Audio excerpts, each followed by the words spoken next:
Peoples party का इसरार है कि हुकूमत को तहरीक अदम एतमाद से हटाया जा सकता है, मगर नून लीग और JUIF इस हवाले से हिचकिचाहट का शिकार हैं और सवाल उठा रहे हैं कि अगर पीपल्स पार्टी के पास इन हाउस तब्दीली के लिए नंबर्स पूरे हैं तो वो बताए, क्योंकि माजी में चेयरमैन सेनेट के खिलाफ अपोजिशन की तहरीक अदम एतमाद अक्सरियत होने के बावजूद नाकाम हो गई थी और इस वक्त तो अक्सरियत हुकूमत के साथ है। इस हवाले से मरीम नवाज ने बिलावल भुट्टो जरदारी की इन हाउस तब्दीली की तजवीज़ पर रद्दमल देते हुए आज कहा कि अगर बिलावल के पास नंबर्स हैं तो ज़रूर दिखाएं। बिलावल ने एक पीछे एक प्रेस कॉन्फ्रेंस की, उन्होंने इन हाउस तब्दीली की बात की है। क्या नून लीग भी इन हाउस तब्दीली को सपोर्ट करती है? बिलावल साहब की तजवीज़ की बात है, जो इन हाउस उन्होंने चेंज की बात की है, मैंने भी वो TV पे सुनी है।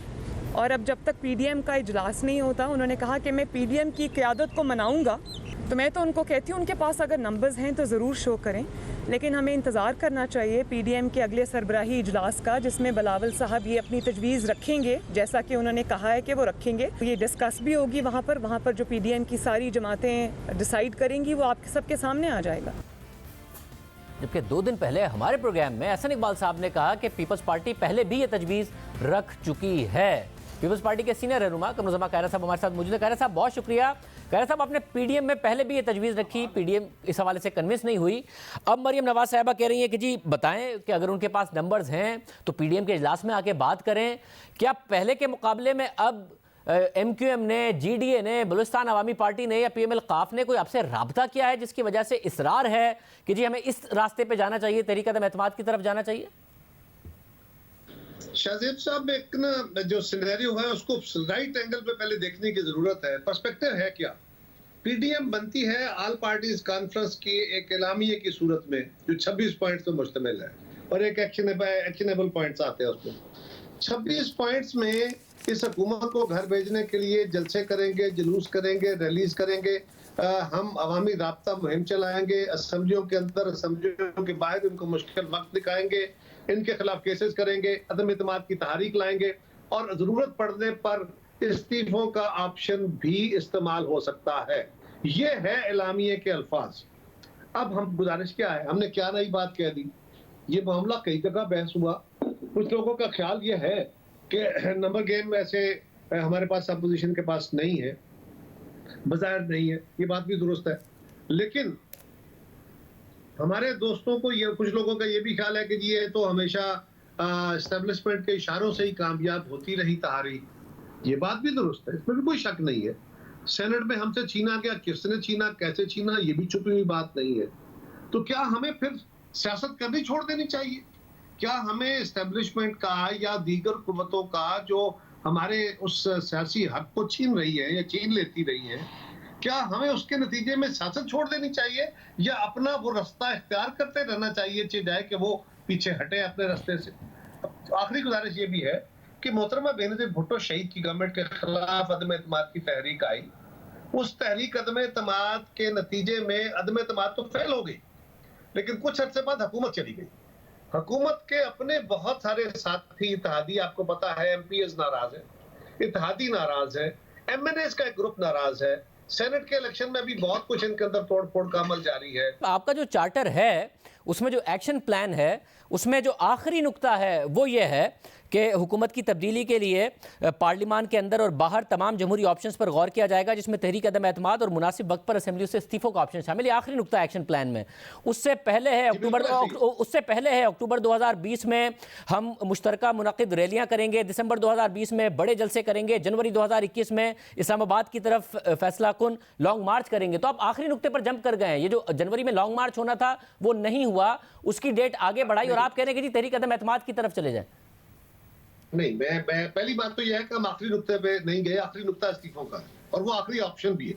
और ये पहली दफा मैं नहीं कह रहा, ये हमारी सारी क़यादत बार बार कह चुकी है। रही बात कि ये बिल्कुल आपने दुरुस्त फरमाया, जो हमने टाइमलाइन दी थी, अगर उस वक्त मौसम का हालात नहीं देखे गए, फॉग है, पूरे दिन के अंदर लोगों ने अगर लॉन्ग मार्च करना है, पूरे मुल्क से लोगों ने आना है, तो शाहजेब साहब अगर आपकी सड़कें, सेंट्रल पंजाब की सड़कें आधे दिन के लिए, सारी रात और आधे दिन के लिए बंद रहती है, तो आपने उनको देखना है कि नहीं, लोगों की सहूलत देखनी है कि नहीं। अगर आपने एक फैसला किया कि हम जनवरी में करेंगे, फर्ज करें, और आप अब फैसला करते हैं कि नहीं, जनवरी की बजाय हमें इसको आगे ले जाना चाहिए। तब तक हमारा ये फैसला था कि हम सेनेट के इलेक्शन का बायकॉट करेंगे। अब सेनेट का इलेक्शन भी आ रहा है, तो हमें सेनेट का इलेक्शन भी लड़ना चाहिए। हमारे जलसे भी अभी जारी है।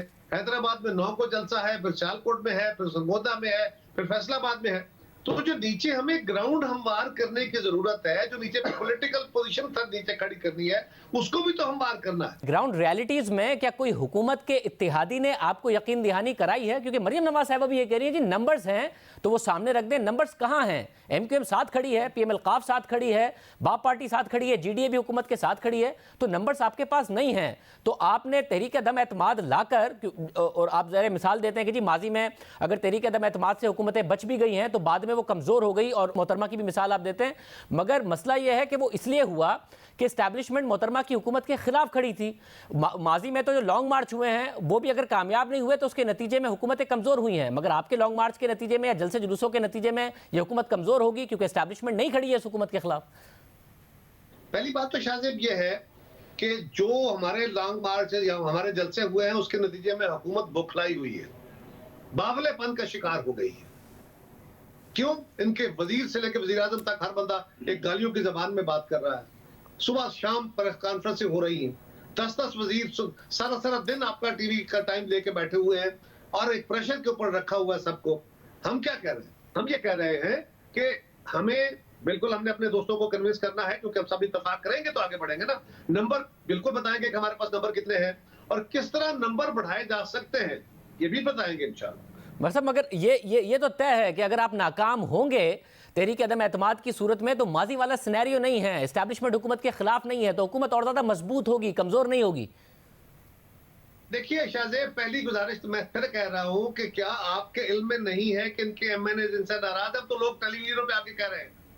क्या आपके इल्म में नहीं है कि हमारी इस मूव के बाद पंजाब के अंदर एमपीएस का एक पूरा ग्रुप 20-22 का चीफ मिला है स्पीकर साहब को, उन्होंने उनको अप्रोच किया, वरना वो सीएम को मिलने को तैयार नहीं है। तो ये तो हमारी अभी थोड़ी सी मूव हुई है, अभी हमने कोई मूव की नहीं है। उसके नतीजे में वहां बैठे हुए लोगों की जो फ्रस्ट्रेशन है वो की है। हाँ, ये बात अपनी जगह दुरुस्त है कि अगर एस्टेब्लिशमेंट उनके साथ खड़ी है और आपका भी तजिया ये है, तो फिर भी मेरी दानिश में मैं गलत हो सकता हूँ, मेरी दानिश में फिर भी ये करना चाहिए ताकि एस्टेब्लिशमेंट और हुकूमत का गठजोड़ जो है वो लोगों के सामने और एक्सपोज हो और अवामी दबाव उसके खिलाफ खड़ा हो, ताकि एस्टेब्लिशमेंट इस काम से पीछे हटे। साहब सेनेट चेयरमैन के खिलाफ जब तहरीक अदम एतमाद आई तो आपको हुकूमत के इत्तेहादियों की भी जरूरत नहीं थी। आपके अपने सेनेटर जो वैसे हाथ उठा के साथ खड़े थे, बाद में सीक्रेट बैलेटिंग में आपके खिलाफ हो गए थे, उस वक्त भी आप लोगों ने कहा था, तो क्या एक्सपोज हो गया था, क्या फर्क पड़ गया था? वो दोबारा भी हो जाएगा, क्या फर्क पड़ जाएगा? शाहजेब खानजादा, मैंने पहले कहा कि क्या एस्टेब्लिशमेंट की इन गेमों के बाद हमें सियासत छोड़ देनी चाहिए? हमारे खिलाफ क्या कुछ नहीं है, जुल्फकार अली भुट्टो को कत्ल कर दिया गया, क्या हमें सियासत छोड़ देनी चाहिए थी? हमसे हमारी जमात को तोड़ा गया, पैट्रियट बनाए गए, क्या हमें सियासत छोड़ देनी चाहिए थी? मोहतरमा बेनजीर भुट्टो के खिलाफ क्या कुछ किया, हमें सियासत छोड़ देनी चाहिए थी? क्या हम एस्टेब्लिशमेंट के आगे हथियार डाल देंगे? क्या ऐसे करेंगे? कायर साहब, हथियार डालने की बात नहीं हो रही है। कायर साहब, बात ये हो रही है कि आप अपनी हिकमत अमली को क्वेश्चन कर रहे हैं। जब कहते हैं बिलावल भुट्टो जरदारी के जलसों से हुकूमत नहीं जाएगी, 10 जलसों से भी, तो वो हिकमत अमली जो एलामिया 20 सितंबर को आया था उसको क्वेश्चन करने के इससे नहीं होगा। यानी लॉन्ग मार्च की जगह वो ये चाहते हैं। मैं ये कह रहा हूं, मुझे आप बता दें कि अवामी राय आमा को हमवार करने का और क्या तरीका होता है? जलसे नहीं करते, ओके। रैलीज नहीं करते क्योंकि उससे फर्क नहीं पड़ेगा, ओके। प्रोग्राम नहीं करने क्योंकि उससे फर्क नहीं पड़ेगा, ओके। अदम एतमाद नहीं लाते तो फिर क्या करना है?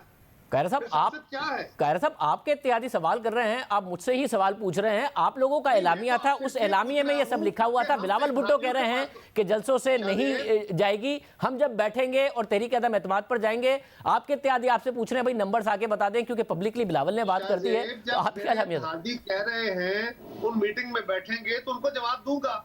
अभी तो आप मुझसे पूछ रहे हैं, इसलिए आपको जवाब दे रहा हूं सब, इसीलिए मगर कायर साहब सवाल इसलिए आपसे हो रहा है क्योंकि आपके इत्तेहादी कह रहे हैं कि पीडीएम में आके बात करें। पब्लिकली बात बिलावल भुट्टो जरदारी ने कर दी है। मुझे तो शाहजेब खानजादा ने अपनी अदालत में खड़ा किया, आप सवाल कर रहे हैं। इसलिए आपको प्रोग्राम में आके सवाल किया गया कायरा साहब, क्योंकि आपके इत्तेहादी पूछ रहे हैं कि जी नंबर्स पूरे हैं तो पीडीएम में बता दें, क्योंकि बिलावल भुट्टो जरदारी ने पब्लिकली ये बात कर दी है, हालांकि एक दफा पहले पीडीएम में बात हो गई थी।